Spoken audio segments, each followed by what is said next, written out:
యాదగిరిగుట్టలో ఘోర ప్రమాదం చోటు చేసుకుంది.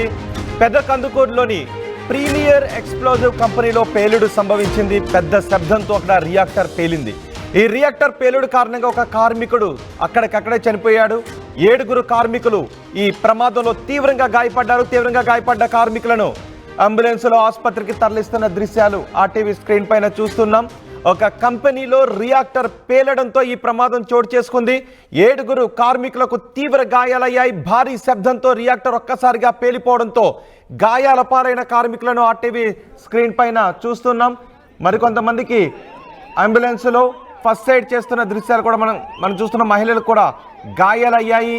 ఈ ప్రమాదంలో భారీ శబ్దంతో రియాక్టర్ పేలిపోవడంతో ఒక్కసారిగా అక్కడ ఉన్న వాళ్ళంతా బయటకు పరుగులు తీశారు. అప్పటికే రియాక్టర్కి దగ్గరగా ఉన్న ఒక కార్మికుడు చనిపోయారు. మరికొంతమంది తీవ్రంగా గాయపడ్డారు. ఒళ్ళంతా కాలిన గాయాలు కావడంతో వారిని ఆసుపత్రికి తరలిస్తున్నారు.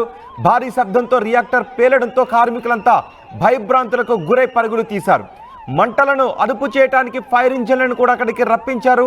మంటలను ఫైర్ ఇంజన్లు అదుపు చేస్తున్నాయి. మంటలు ఇప్పుడిప్పుడు అదుపులోకి వస్తున్నట్టుగా తెలుస్తూ ఉంది. అయితే ఒక కార్మికుడు మాత్రం ఈ ప్రమాదంలో స్పాట్లోనే చనిపోయారు. యాదగిరిగుట్టలో ఒక ఎక్స్ప్లోజివ్ కంపెనీలో ఈ పేలుడు సంభవించింది. పేలుడుకు గల కారణాలు ఏంటి అని విశ్లేషిస్తున్నారు. ఇందులో మానవ తప్పిదం, నిర్లక్ష్యం ఏమన్నా ఉందా అనే కోణంలో కూడా అధికారులు విచారిస్తూ ఉన్నారు.